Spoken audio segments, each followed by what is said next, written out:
Everyone, welcome to concept. मेरा नाम धर्मेंद्र है। आज हम बात करेंगे फिन निफ्टी ट्रेडिंग के बारे में, क्योंकि बहुत लोग की रिक्वेस्ट आई थी कि फिन निफ्टी ट्रेडिंग के बारे में बताइए, क्योंकि कई लोग देखिए कि उसमें कुछ ज़्यादा इंटरेस्ट दिखा रहे हैं Fin Nifty and mid cap Nifty. तो बारी बारी देखेंगे। मैं आपको आज इस सेशन में मैं फिन निफ्टी के बारे में बताने वाला हूँ कि फिन निफ्टी में मैं टेक्निकल एनालिसिस करके मैं कैसे उसमें ट्रेडिंग कर सकता हूँ, और हम ये भी देखेंगे कहाँ कहाँ पर हम डेटा को यूज़ कर सकते हैं।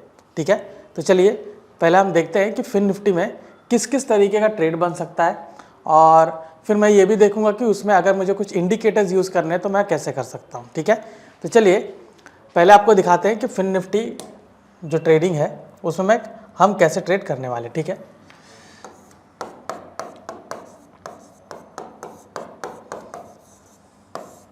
Fin Nifty. ओके, सो फिन निफ्टी आप देखोगे, पहला कुछ कैरेक्टरिस्टिक्स देख लीजिए। डायरेक्टली हम उसमें नहीं जाएंगे कि आप इसको डायरेक्टली फिन निफ्टी या मिड कैप निफ्टी में आप ट्रेड करना स्टार्ट कीजिए। पहले उसके बारे में कुछ जान लेते हैं कि किस तरीके से वो काम करता है। ठीक है, फिन निफ्टी आप देखोगे उसके अंदर कुछ चुनिंदा स्टॉक्स आते हैं।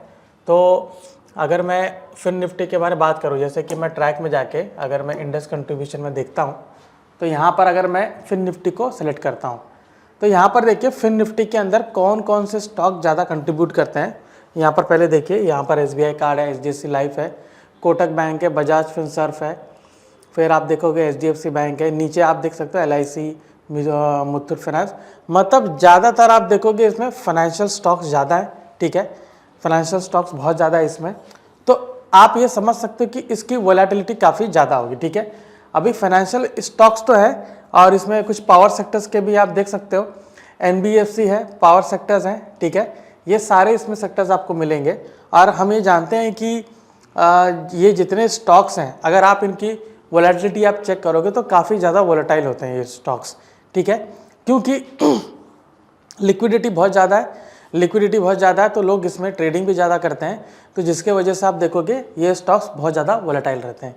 तो फिन निफ्टी का ये सारा कंट्रीब्यूशन इसमें रहता है। ठीक है, तो अभी हम इसमें देखेंगे कि जो फिन निफ्टी है, ठीक है, निफ्टी और बैंक निफ्टी, अगर मैं निफ्टी और बैंक निफ्टी के बारे में बात करूं, और यहां पर आता है फिन निफ्टी। ठीक है, थोड़ा सा लिक्विडिटी का अगर मामला मैं देखूं, पहले इसमें थोड़ा लिक्विडिटी देख लेते हैं। ठीक है, तो ऑप्शंस में आपको लिक्विडिटी अच्छी खासी मिल जाएगी। ठीक है, मिल जाता है, बट स्टिल आप देखोगे compare to this one, Fin Nifty में लिक्विडिटी का थोड़ा सा प्रॉब्लम इसमें होता है। ठीक है, थोड़ा सा इसमें प्रॉब्लम होता है। मैं बोलूँगा ये तो बहुत ज़्यादा ये ओके बोल सकता है, ये ओके टाइप का मैं कह सकता हूँ। ठीक है, उतना ज़्यादा इसमें मुझे लिक्विडिटी नहीं दिखती है। ठीक है, अगर आप इसमें देखेंगे ट्रेड करेंगे तो आपको थोड़ा एक लिक्विडिटी का कहीं ना कहीं प्रॉब्लम आता है। मतलब थोड़ा सा अगर आप OTM लेवल पर जाते हो तो वहाँ पे आप देखोगे कि पर्टिकुलर प्राइस पे थोड़ा एग्जीक्यूट होने में थोड़ा सा दिक्कत होती है, but compare to illiquid stocks ये लिक्विड है। ठीक है, इंडेक्स है इसलिए ये आपको लिक्विड मिलेगा। ठीक है, तो यहाँ पर मुझे ये मालूम पड़ रहा है कि फिन निफ्टी में लिक्विडिटी ठीक ठाक है। ठीक है, अभी यहाँ पर जब मैं वोलेटिलिटी की बात करता हूँ तो ऑल द टाइम आप देखोगे बैंक निफ्टी और ये वोलेटाइल होता है, लेकिन ये सबसे ज़्यादा वोलेटाइल होता है। ठीक है, अगर इन दोनों को कंपैरिजन करोगे तो फिन निफ्टी जो है उसमें वोलेटिलिटी आपको काफ़ी ज़्यादा मिलती है। एंड अगर आप देखोगे जो उसमें ऑप्शन ट्रेड होते हैं, खास करके एक्सपायरी के दिन, तो आप देखोगे उसमें ह्यूज मोमेंटम आता है। ह्यूज मोमेंटम मतलब आप देखोगे कि थोड़ा सा जो फिन निफ्टी है अगर एक पर्टिकुलर डायरेक्शन में स्पाइक करता है, थोड़ा सा मूव करता है, तो यहाँ पर आप क्या देखोगे कि जो उसका ऑप्शन है वो काफ़ी अच्छा मूव करता है उसमें।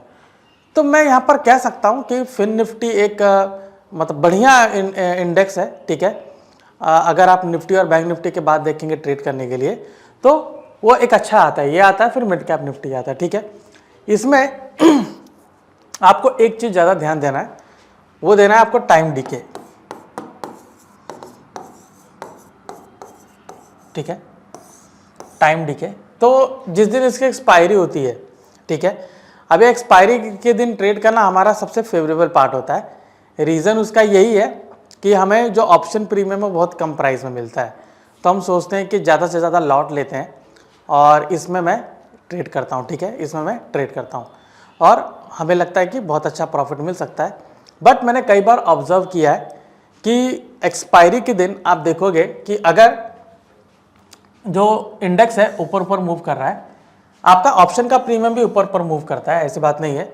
लेकिन अगर आप ये देखोगे कि ये अगर थोड़ा साइडवेज रहता है तो ऑप्शन प्रीमियम बहुत तेज़ी से गलता है, यहाँ पर बहुत तेज़ी से आप देखोगे ऑप्शन प्रीमियम यहाँ पर गलता है। तो जो हमारा हम ये कहेंगे कि जो एक्सपायरी के दिन है उस दिन हमें से थोड़ा बच के करना चाहिए। मतलब इतना ज़्यादा भी लेवरेज मत दीजिए, मतलब इतना ज़्यादा भी उसमें अमाउंट इन्वेस्ट मत कीजिए कि अगर मार्केट साइडवेज रह गया, फिर निफ्टी साइडवेज रह गया तो आपको कहीं ना कहीं वहाँ लॉस देखने को मिल जाए, ठीक है। तो थोड़ा बच के करना पड़ता है, ठीक है। फिर निफ्टी में मैं अगर आज इसमें ट्रेड मैं ज़्यादातर जब भी बनाता हूँ तो मैं इसमें trend line support resistance mark करके ही बनाता हूँ। और उसके पीछे एक रीज़न है, बहुत बड़ा रीज़न यही है कि जो मैंने अभी आपसे डिस्कस किया कि उसके अंदर वोलेटिलिटी बहुत ज़्यादा है और उसके अंदर आप देखोगे कि जैसे एक्सपायरी हो गया ये तो टाइम डीके थोड़ा होता है। तो मान लीजिए अगर मैं फ्राइडे या मंडे को भी कर रहा हूँ तो मुझे टाइम डीके देखने को मिलता है। तो मैं क्या करता हूँ, मैं इसमें दो चीज़ है कि सपोर्ट एंड रेजिस्टेंस, इन लोगों को तो मैं ज़रूर मार्क करता हूँ, ठीक है। सपोर्ट एंड रेजिस्टेंस मैं उसमें देखता हूँ और उसमें मार्किंग करके उसके हिसाब से मैं ट्रेड जरूर लेता हूँ, ठीक है। सपोर्ट रेजिस्टेंस मार्क करने का दो ही तरीका है, ठीक है। एक आप लेवल्स देखिए, ठीक है, दूसरा आप ओपन इंटरेस्ट चेक करिए, ठीक है। तो अगर मैं ओपन इंटरेस्ट में जाता हूँ, यहाँ पे ट्रैक में जाके मैंने ओपन इंटरेस्ट किया, ठीक है। यहाँ पे बजाज फाइनेंस है, इसको थोड़ा चेंज करते हैं, ठीक है।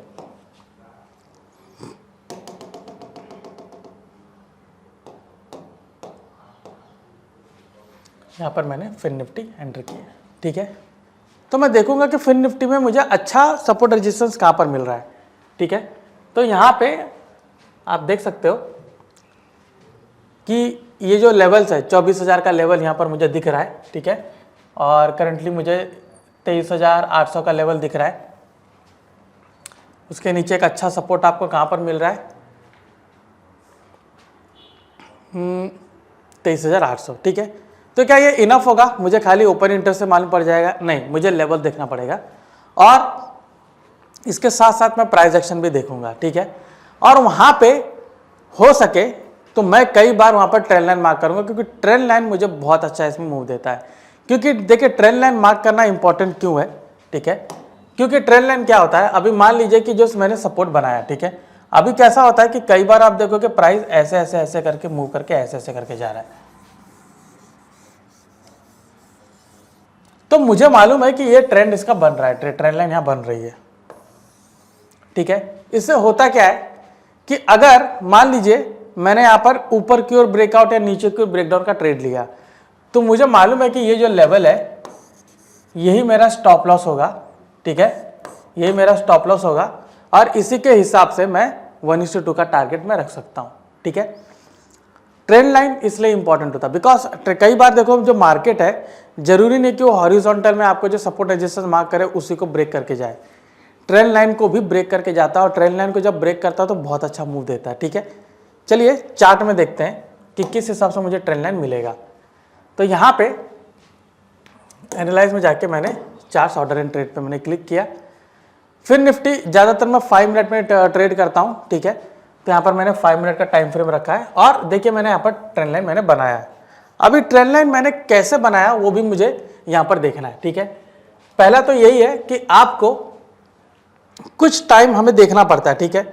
अभी जरूरी नहीं है कि ये जो ट्रेंड लाइन है अभी 5 मिनट का मैंने यहाँ पर बनाया है, वो ट्रेंड लाइन हो सकता है पूरा दिन भर उसी के अंदर जोन में पूरा मूव करे, या फिर आप देख सकते हो कि ज़्यादा 2-3 घंटा उसमें वो समय बिताता है। यहाँ पर आप क्लियरली देख सकते हो कि यहाँ से मैंने ट्रेंड बनाया।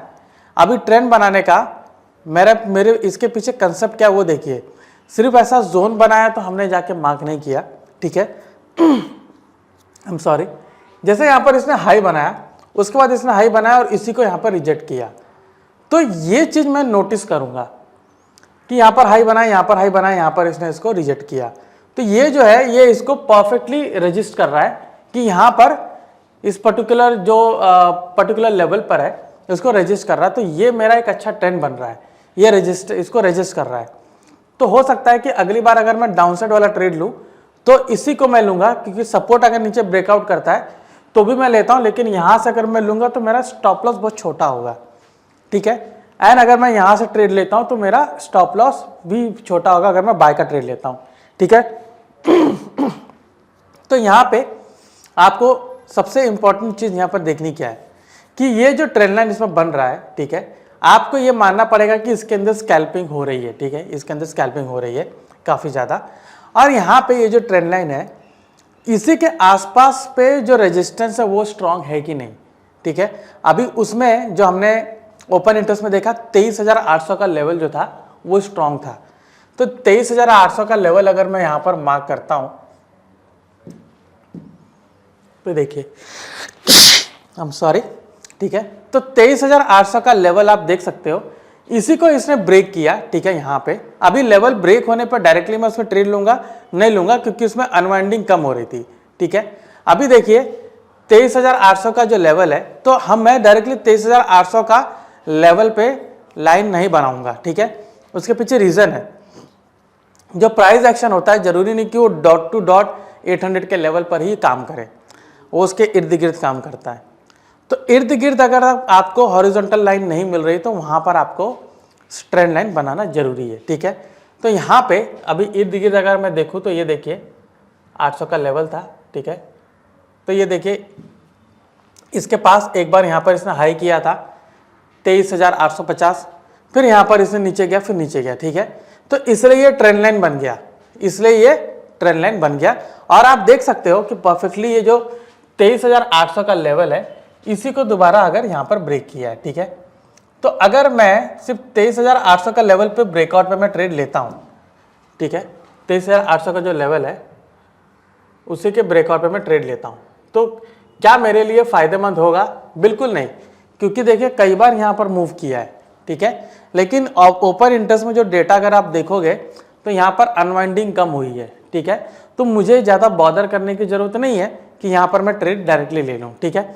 यहाँ पे कई ज़्यादा देख सकते हो इसने बहुत सारा बहुत ज़्यादा टाइम बिताया, तो मैंने यहाँ पर क्या किया कि मैंने एक ट्रेंड लाइन यहाँ पर मार्क की, ठीक है, कि होप्स हो कि ये जो जोन इसका बना हुआ है, आप एक देख सकते हो कि एक पूरा यहाँ पर ट्रायंगल तरीके का भी बना है, फ्लैग पैटर्न भी बना है। तो ये जो पूरा पैटर्न बना है इसी को आगे आप देख सकते हो एक पूरे बुलिश कैंडल के साथ इसने यहाँ पर ब्रेक किया, ठीक है। अभी ये जो ब्रेक यहाँ पर किया है, ठीक है, तो मैं क्या कर सकता हूँ, मैं इसी कैंडल पे ट्रेड लेके यहाँ पर नीचे स्टॉप लॉस रख के ट्रेड कर सकता हूँ, ठीक है। अभी आगे देखिए मैंने यहाँ पर ट्रेंड लाइन बनाने की कोशिश की, ठीक है।